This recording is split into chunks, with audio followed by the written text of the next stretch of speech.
Saudara-saudara, anak-anak Tuhan di Persekutuan Doa Oikumene PT Freeport, baik yang di Jakarta maupun di job site, di Tembaga, di Kuala, dan di berbagai tempat.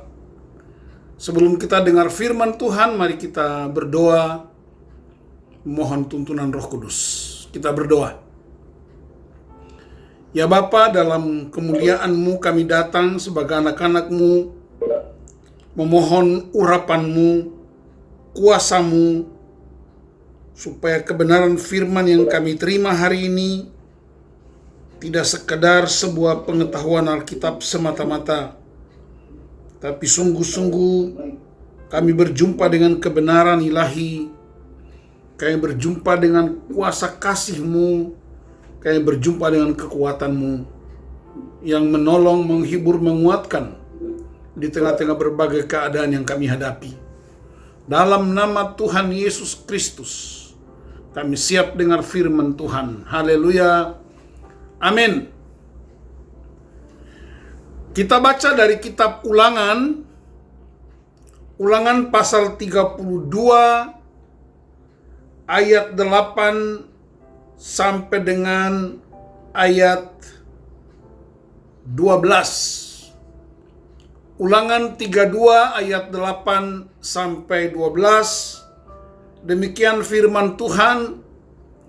Ketika Sang Maha Tinggi membagi-bagikan milik pusaka kepada bangsa-bangsa, ketika Ia memisah-misah anak-anak manusia, maka Ia menetapkan wilayah bangsa-bangsa menurut bilangan anak-anak Israel.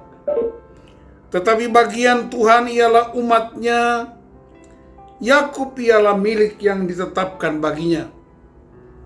Didapatinya dia di suatu negeri, di padang gurun, di tengah-tengah ketandusan dan auman padang belantara. Dikelilinginya dia dan diawasinya, dijaganya sebagai biji matanya. Laksana Raja Wali menggoyang bangkitkan isi sarangnya, melayang-layang di atas anak-anaknya, mengembangkan sayapnya, menampung seekor dan mendukungnya di atas kepaknya. Demikianlah Tuhan sendiri menuntun dia, dan tidak ada Allah asing menyertai dia. Saudara-saudara, itu bagian firman Tuhan yang kita renungkan pada ibadah Persekutuan Doa Oikumene PT Freeport Indonesia. Saya percaya firman Tuhan itu kekuatan Allah yang menyelamatkan. Saya percaya firman Tuhan itu kuasa Allah yang menyembuhkan, yang memulihkan, yang menjaga dan melindungi. Saya juga percaya firman Allah itu kebenaran yang membebaskan orang-orang yang terikat. Saya juga percaya firman Allah itu kasih yang memulihkan. Kita sekarang ini bersama segala makhluk, khususnya manusia di seantero dunia, sedang menghadapi krisis yang hebat. Tidak peduli pangkat jabatan, kaya, miskin, tua, muda, semuanya menghadapi krisis.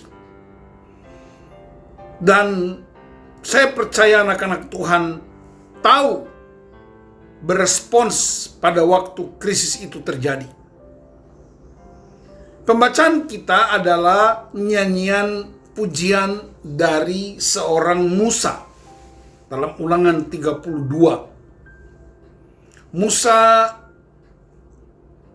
bernyanyi, Musa mengucapkan kehebatan kasih karunia Allah, kehebatan kebesaran Allah yang tidak pernah berubah di tengah krisis demi krisis yang dialami oleh orang Israel.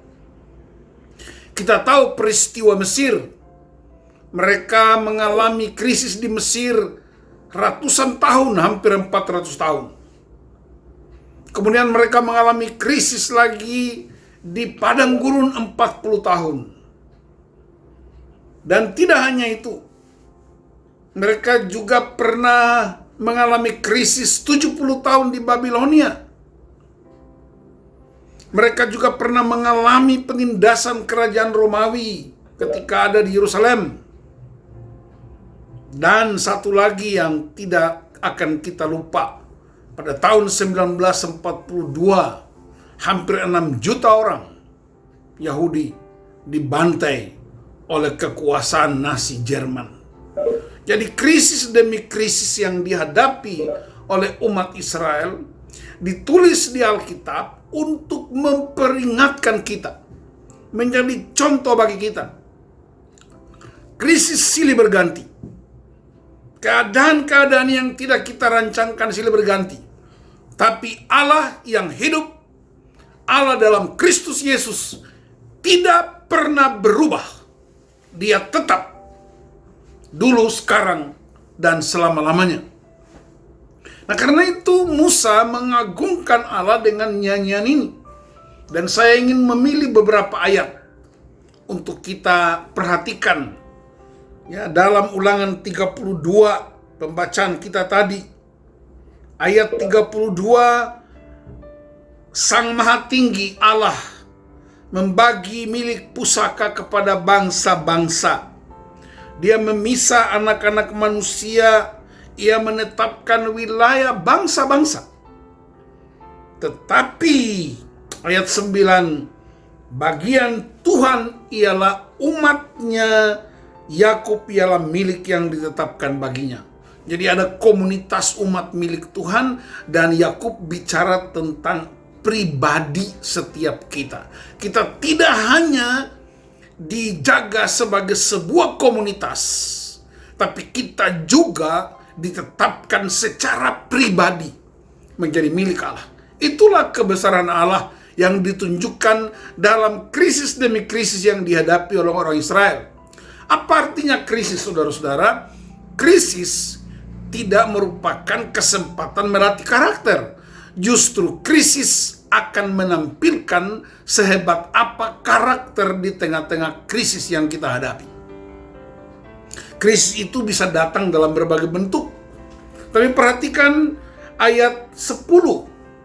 Didapatinya dia di suatu negeri, di mana di padang gurun, di tengah-tengah ketandusan dan auman padang belantara. Padang gurun bicara tentang krisis yang begitu hebat.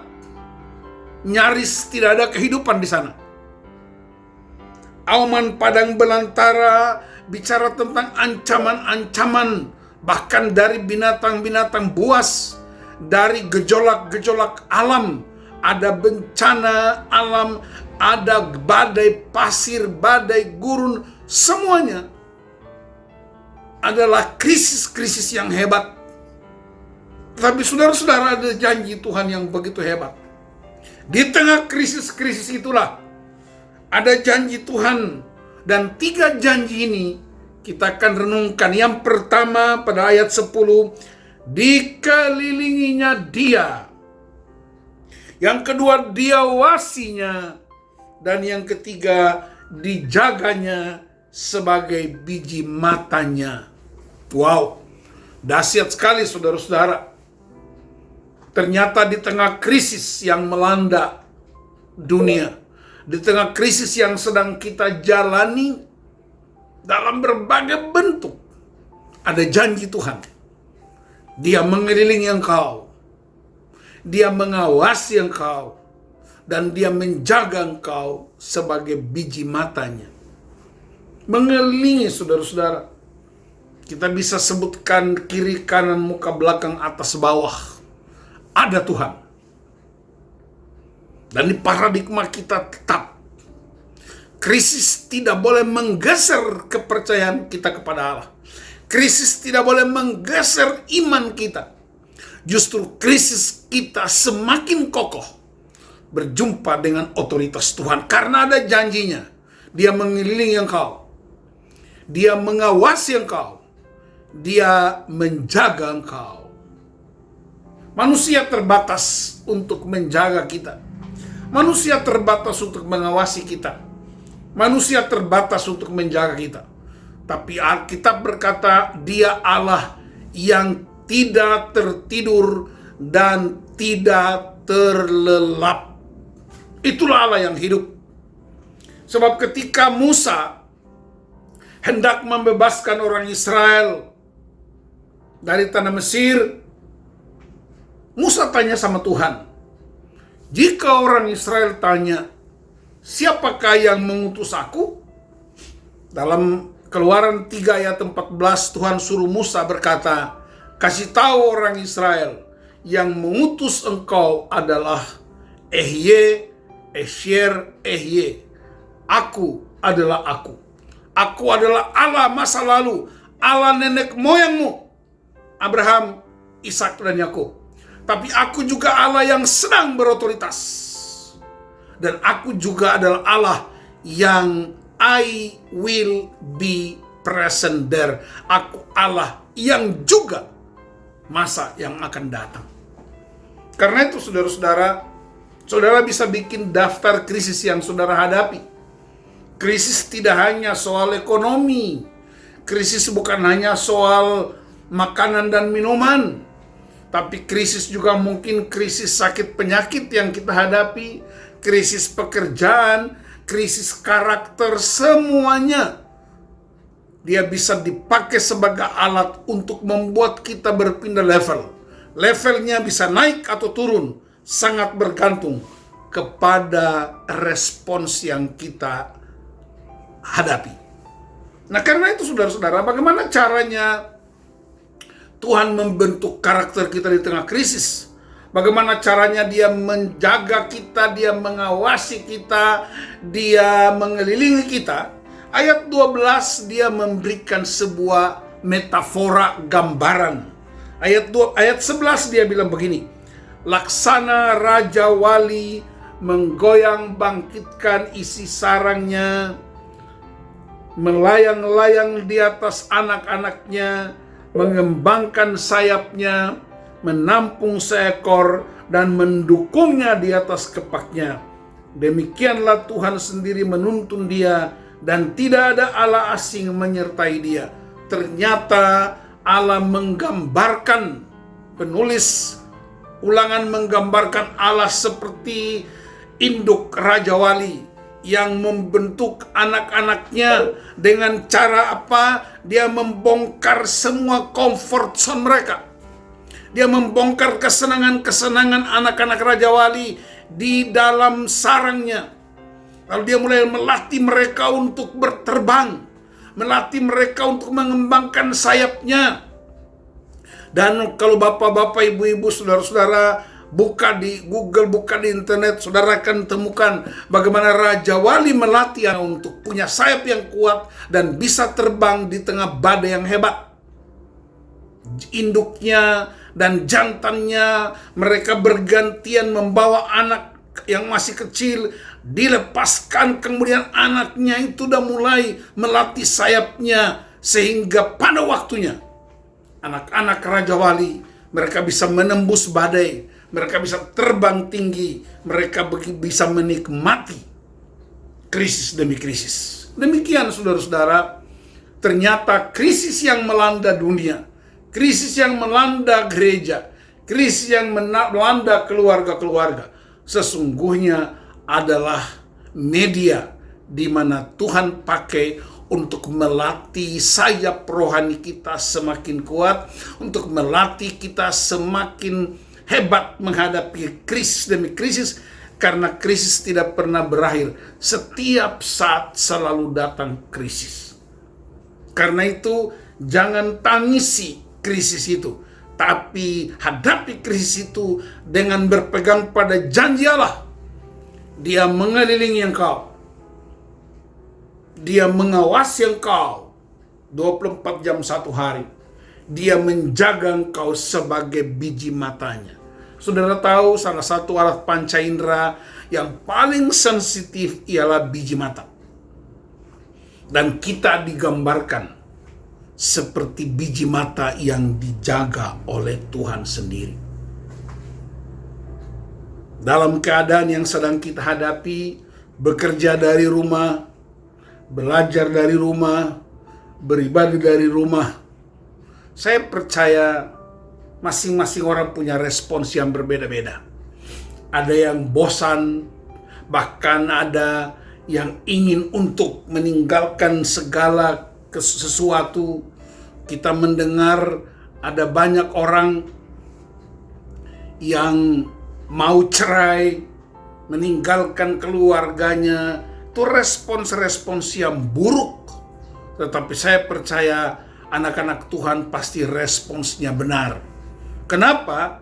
Oleh karena kita tidak melihat krisis sebagai malapetaka, tapi kita melihat krisis sebagai momentum untuk meningkatkan sayap rohani kita, meningkatkan karakter respons kita, sehingga kita kedapatan sebagai anak-anak Tuhan yang menggambarkan Allah yang tidak berubah itu.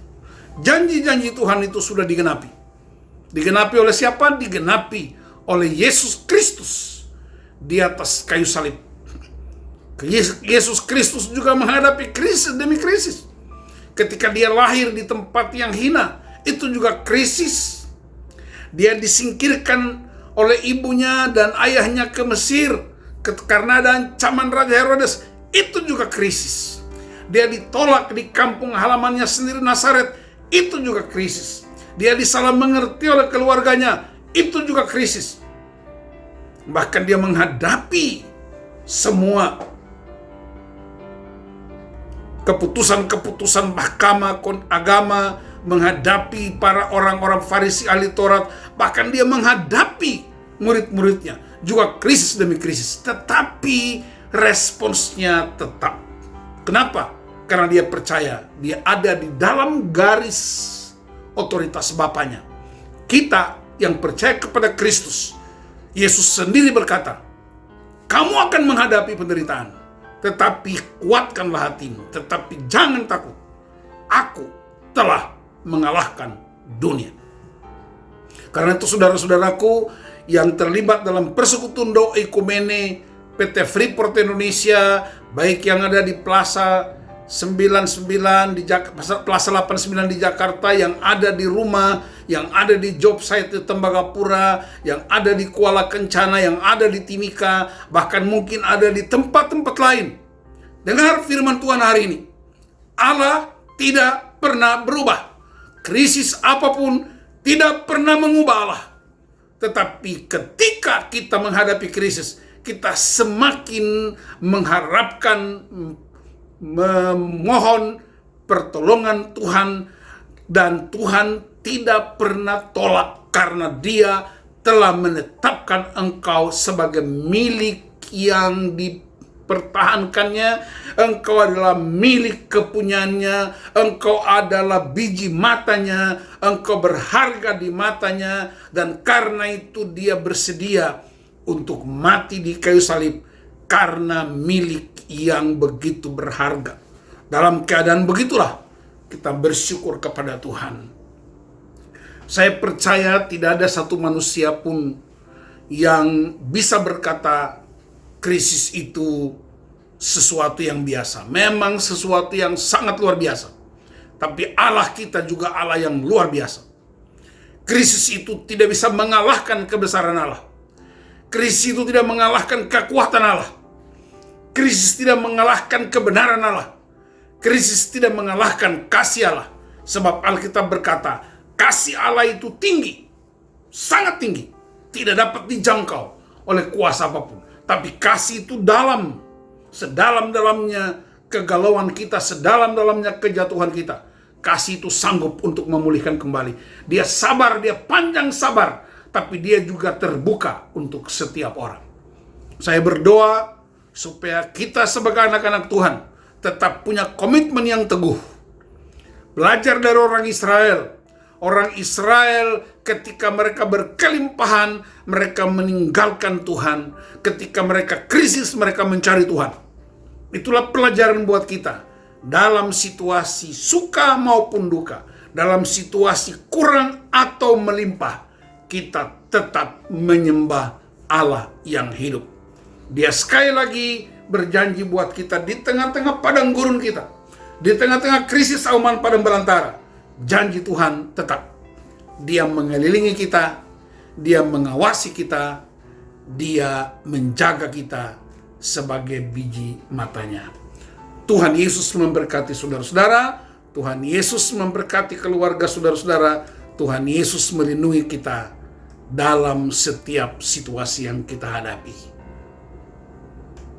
Tuhan Yesus Kristus milik kita dan kita miliknya. Amin. Mari tundukkan kepala, kita berdoa untuk firman Tuhan. Kami bersyukur Tuhan, oleh karena firman Tuhan itu tidak pernah berubah. Kami percaya Yesaya 55 ayat 11. Firman Tuhan tidak pernah kembali dengan sia-sia. Karena itu Bapa, hamba teguhkan firman ini buat anak-anak-Mu yang ada di Jakarta, di job site, di Tembaga, di Timika, di Kuala Kencana, bahkan di tempat-tempat lain. Supaya kami punya kesadaran bersama, kami punya komitmen yang kuat bahwa dalam krisis yang melanda dunia ini, Allah yang kami sembah tidak berubah. Allah itu tetap. Segala kemuliaan buat Engkau, di dalam nama Tuhan Yesus Kristus kami serahkan firman ini buat Bapa di surga. Haleluya. Amin.